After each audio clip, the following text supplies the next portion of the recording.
Hello all, welcome to today guide. आज हम और एक नया टॉपिक लेके आए हैं, कंग्रुएंस, चैप्टर नंबर 16। उसको स्टार्ट करते हैं। कंग्रुएंस, करेक्ट। मैं यहाँ कुछ पॉइंट लिखी हूँ, उसको एक एक करके हम डिस्कस करेंगे, जैसे कि आपको सारे समझ में आ जाएगा कि कंग्रुएंस क्या है, कंग्रुएंट क्या है। करेक्ट। तो फर्स्ट पॉइंट है व्हेन टू फिगर्स। देखो, जो हम बहुत सारे फिगर्स के बारे में हम सभी को पता है, ठीक है। वो फिगर के कुछ साइजेस होते हैं, कुछ शेप्स होते हैं कि नहीं। तो मतलब रेक्टेंगुलर शेप होता है, स्क्वायर शेप होता है, ट्रायंगुलर शेप होता है, सर्कल शेप होता है, मतलब बहुत सारे शेप्स रहते हैं। अगर वो क्या बोल रहा है कॉन्ग्रुएंस में, व्हेन टू फिगर्स, करेक्ट। तो दो फिगर में हम कंपैरिजन लाते हैं कि when two figures are of the same size. आ गया अभी, same size and same shape. मतलब दो फिगर को आप अगर आपको दिखेगा कि सेम साइज और सेम शेप है, तो we can say they are congruent. वो कैसे? खाली दिखने से तो नहीं होगा ना, वो कैसे करेंगे? देखो, पहले फर्स्ट पॉइंट हम एक रेक्टेंगुलर को ड्रॉ कर लेते हैं और उसका जो डायगोनल है उसको हम ऐसे ज्वाइन कर लेते हैं और आप सीजर लेके उसको कट कर देना बीच में से। यहां से आप कट कर लोगे तो कौन सा फिगर आएगा? फिगर पर मत जाना, यहाँ थोड़ा टेढ़ा मेढ़ा होगा, पर आप जब पेंसिल स्केल लेके ड्रॉ करोगे वो तभी आपको पता, मतलब आप अच्छे से समझ जाओगे कि वो कैसा है। तो ये पार्ट को हम यहाँ डिवाइड कर लेते हैं। कौन सा पार्ट आया? ये एक फर्स्ट ऐसे आएगा और एक पार्ट ऐसा आ जाएगा, है कि नहीं? बीच में से अगर हम कट कर लेंगे तो दोनों सेम होना चाहिए। मतलब देखो, इसको कट करने से इसको अगर हम इसके ऊपर रख देंगे, ठीक है, तो दोनों फिगर सुपरपोज्ड हो जाएंगे। सुपरपोज्ड मतलब two plane figures are congruent if each when superposed on the other. मतलब पूरा कवर हो जाएगा, उसका जो वर्टेक्स रहेगा ना, सारे वर्टेक्स मिल जाएंगे। यहाँ हमारा एक ट्रायंगल शेप ले रहा है, ये भी एक ट्रायंगल शेप ले रहा है कटिंग के बाद। पहले हमारा रेक्टेंगुलर था, बीच में से उसको हम कट किए तो दो ट्रायंगल आए। तो दो ट्रायंगल को हम ऐसे शेप में रखेंगे, मतलब ऐसे सुपरपोज करेंगे, ऐसे कवर करेंगे। आप कुछ भी बोल सकते हो, रखो, कवर करो या सुपरपोज करो, उसका इंग्लिश नेम है सुपरपोज करना। और उसका जो वर्टेक्स है ना, सारा ये जो वर्टेक्स है यहाँ पर मिलना चाहिए, इस वर्टेक्स में वो वर्टेक्स को मिलना चाहिए, इस जो वर्टेक्स है वहां मिलना चाहिए, बस वो कवर होना चाहिए। तो उसी में से वो क्या होता है, उसका साइज और शेप हमको पता चल जाता है। अगर सेम और शेप, मतलब साइज और शेप सेम हुआ तो दो ट्रायंगल्स आर सेट, मतलब we can say they are congruent, correct. और सुपरपोज्ड का मीनिंग क्या है? मतलब सारा वर्टेक्स आपके आपस में मिलना चाहिए, मतलब पूरा कवर होना चाहिए, है कि नहीं। एक सर्कल लेंगे, ठीक है, उसको हम बीच में से कट करेंगे और उसको हम ऐसे फोल्ड कर लेंगे तो वो भी उसके ऊपर आ जाएगा, करेक्ट। आधा हम कर देंगे तो यहाँ आधा, और लेफ्ट में आधा और राइट में आधा, और ऊपर भी कट कर सकते हो, नीचे भी कट सकते हो, ऐसे मालूम नहीं, मतलब जरूरी नहीं है कि आप लेफ्ट में ही रखो उसको, कैसे भी आप रखो, बस सेम होना चाहिए। बस ऐसे आपको कट करना है कि वो दोनों का शेप सेम होना चाहिए, ठीक है। और कंग्रुएंस के लिए हम एक सिंबल यूज करते हैं, मतलब देखो, एक इक्वल साइन है और एक एस, हाफ एस, देखो इसी टाइप का सिंबल हम यूज करते हैं।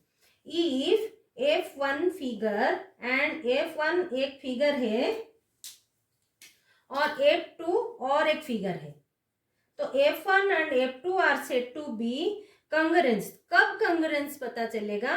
तो आप लिखोगे F1 कॉन्ग्रुएंस विथ F2, है कि नहीं। अभी हम उसको नेमिंग करके, और ये कॉन्ग्रुएंस हम लाइन सेगमेंट पे भी यूज कर सकते हैं। वो कैसे करेंगे, ट्रायंगल पे कर सकते हैं, और उसको स्क्वायर में कर सकते हैं, रेक्टेंगल पर कर सकते हैं, सर्कल पर कर सकते हैं। वो कैसे करते हैं हम आगे जाके अभी उसके बारे में समझेंगे। Some types of congruent figures. First one, congruence of line segments. अभी अभी मैं बोली थी कि लाइन सेगमेंट पे, ट्रायंगल पे, सर्कल पे, स्क्वायर, रेक्टेंगल, कैसे वो कॉन्ग्रुएंस होता है वो फिगर, हम कैसे बोल सकते हैं कि वो बोथ आर कॉन्ग्रुएंट, वो हम अभी डिस्कस करेंगे। फर्स्ट है कॉन्ग्रुएंस ऑफ लाइन सेगमेंट। तो two line segments are congruent if they have same length. तो दो लाइन सेगमेंट दिया रहेगा और आपको क्वेश्चन पूछा रहेगा कि वो दोनों कॉन्ग्रुएंट है कि नहीं, तो वो कैसे कॉन्ग्रुएंट है वो भी आपको पता होना चाहिए ना। तो पहले हमको क्या करना है, एक लाइन सेगमेंट ड्रॉ करते हैं और उसका नेमिंग कर देते हैं ए बी, और एक लाइन सेगमेंट लेते हैं सी एंड डी। ठीक है, मैं यहाँ पर पेंसिल और पेन का यूज नहीं कर, मतलब स्केल का, रूलर का यूज नहीं कर रही हूँ, बस आपको समझाने के लिए ऐसे ही हाथों से ड्रॉ कर रही हूँ, आपको समझना होगा। जब आपको मेजरमेंट में, मतलब कंस्ट्रक्शन आपको करना होगा, एग्जाम में आपको पूछे जाएंगे इस मेजरमेंट को मेजर करो, तो आपको pencil, scale, protractor and compass को यूज करना होगा। आप पूरा मेजरमेंट लेके ड्रॉ करना होगा। ठीक है, तो यहाँ पर ए बी वो क्या बोल रहा है, two line segments are congruent if they have same length. तो ये दोनों का लेंथ अगर सेम हुआ, मतलब ए बी लाइन सेगमेंट होगा ना, ए बी कॉन्ग्रुएंट। अभी अभी हम बोले कि दो फिगर कॉन्ग्रुएंट कब होंगे, तो ऐसे फिगर दिया रहेगा, हमको वो बोला है कि कॉन्ग्रुएंट वो दोनों है, A B C D congruent है। कब है, ए बी कॉन्ग्रुएंट का आपका साइन देंगे, और इसका नेमिंग क्या है सी डी, और इस फिगर का नाम क्या है ए बी। तो A B congruent C D, correct. वो दोनों कब कॉन्ग्रुएंट होंगे, तो जब सेम लेंथ होगा। इफ एग्जांपल लेते हैं, A B is equal to 4 centimetre and C D is equal to 4 centimetre, तब जाके A B congruent with C D. नहीं, अगर सी डी आपको 5 सेंटीमीटर, 2 सेंटीमीटर, 1 सेंटीमीटर, 9 सेंटीमीटर अलग दिए रहेंगे, तो कॉन्ग्रुएंट वो फिगर, दो फिगर लाइन सेगमेंट कॉन्ग्रुएंट नहीं होंगे। वही आपको दिमाग में रखना होगा। ठीक है, तो वो दोनों अभी अभी हम वो भी समझे हैं कि वो दोनों को, मतलब आप कैसे पता करोगे। आपको मेजरमेंट आपको स्केल में लेना है, तो फर्स्ट लाइन आपको 4 सेंटीमीटर लेके ड्रॉ करना है। कोई भी लेंथ आपको जो भी पूछा गया हो वही आपको लेना है। मेजरमेंट करने के बाद सीडी आप सेम टू सेम मेजरमेंट लेना है।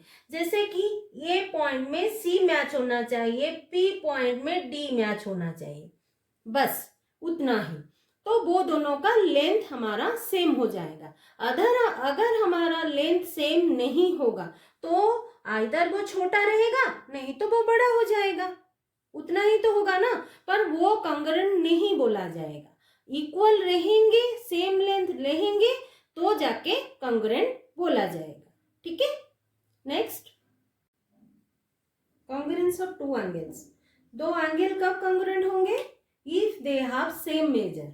करेक्ट, हम पहले एंगल ड्रॉ कर लेते हैं, दो एंगल ड्रॉ करेंगे जो कि सेम मेजरमेंट होना चाहिए। ठीक है, और उसको नेमिंग कर देते हैं A O B and C O D. ठीक है, तो दो एंगल कब कॉन्ग्रुएंट होंगे, ए ओ बी आपको लिखना होगा, A O B angle congruent with C, sorry इधर आपको अगर मैं नेमिंग सेम कर दूंगी तो आपको कंफ्यूजन हो जाएगा, तो आपको लिखना है सी डी ई। वो क्यों मैं आगे बोलूंगी, सी डी ई। ठीक है, A O B angle congruent with C D E angle, correct. कब होंगे कॉन्ग्रुएंट, तो measure if measure of, same measure बोला है ना, measure of AOB angle is equal to measure of CDE angle. तो बीच में हमारा कौन सा एंगल रहा, डी रहा। अगर मैं ओ लिख देता तो आपको कंफ्यूजन हो जाता एग्जाम में, ओ कौन सा एंगल है तो सेम हो जाता। देखो यहाँ पर कोई भी नेमिंग हो आपको चलेगा, पर यहाँ ओ डी को मैच होना चाहिए, ए सी को मैच होना चाहिए। अगर ये एंगल को ना इसके ऊपर AOB एंगल के ऊपर CDE एंगल को रखना है, वो दोनों सुपरपोज होना चाहिए। करेक्ट, मतलब A पॉइंट को C पॉइंट मीट होना चाहिए, A मैच होना चाहिए C को, O मैच होना चाहिए D को। इसलिए मैं O नहीं लिया, ठीक है, क्योंकि आपको ये पता चलेगा कि ये मैच होना चाहिए इस पॉइंट से, और B मैच होना चाहिए E पॉइंट से। आप ऐसे भी लिख सकते हो, O angle is congruent with D angle. बस मैं इसको ये एंगल का नेमिंग फुल में लिख दिया हूं। करेक्ट, तो दोनों एंगल कब कॉन्ग्रुएंट हो गए, अभी आपको समझ में आ गया होगा कि वो दोनों का मेजरमेंट सेम होना चाहिए। अगर ये 60 डिग्री रहा तो वो भी 60 डिग्री होना चाहिए, 30 डिग्री रहा तो 30 डिग्री, 45, कोई भी मेजरमेंट हो तो दूसरे का मेजरमेंट सेम होना चाहिए। ठीक है, और ये पॉइंट इसको मतलब ये जो नेमिंग आपको दो फिगर लेना है ना, एक को अलग नेमिंग और दूसरे को अलग नेमिंग होना चाहिए, तो वो दोनों का नेमिंग मैच होना चाहिए। ठीक है, नेक्स्ट हमारा कॉन्ग्रुएंस ऑफ टू स्क्वायर्स। ठीक है, two square are congruent if they have the same side length. Square में क्या है, स्क्वायर में साइड्स, चारों साइड्स रहता है और चारों साइड का लेंथ सेम रहता है। तो दो स्क्वायर्स अगर हम लेंगे तो अगर एक स्क्वायर के ऊपर दूसरे स्क्वायर को हम सुपरपोज करेंगे तो वो इक्वल मैच होना चाहिए। वो कैसे, पहले हमको ड्रॉ करना है एक स्क्वायर, उसको नेमिंग कर देते हैं। ये एक स्क्वायर है,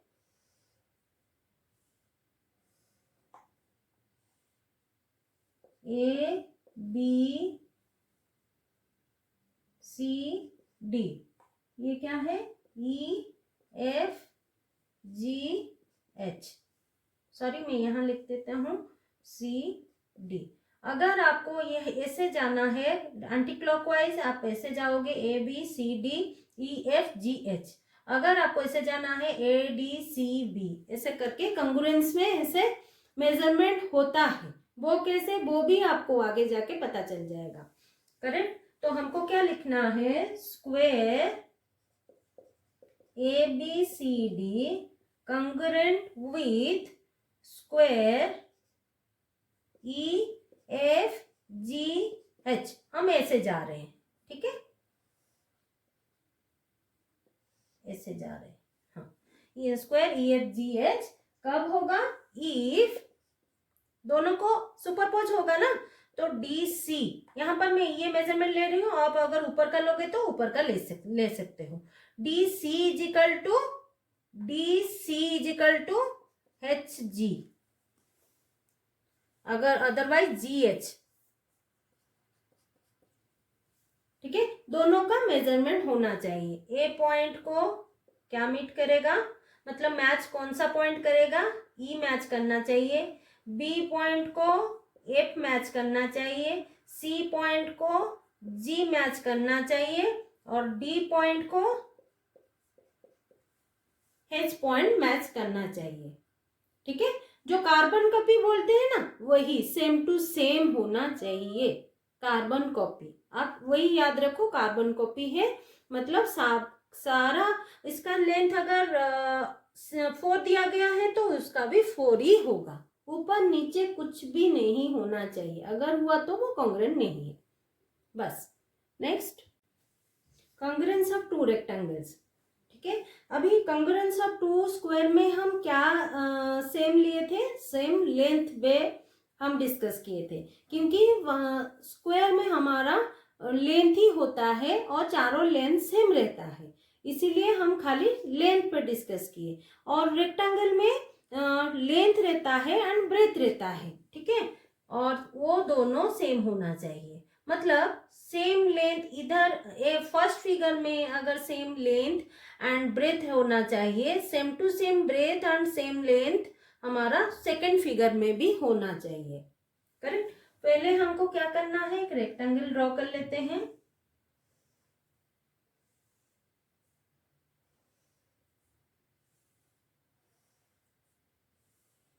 ठीक है, और उसका नेमिंग कर देते हैं ABCD।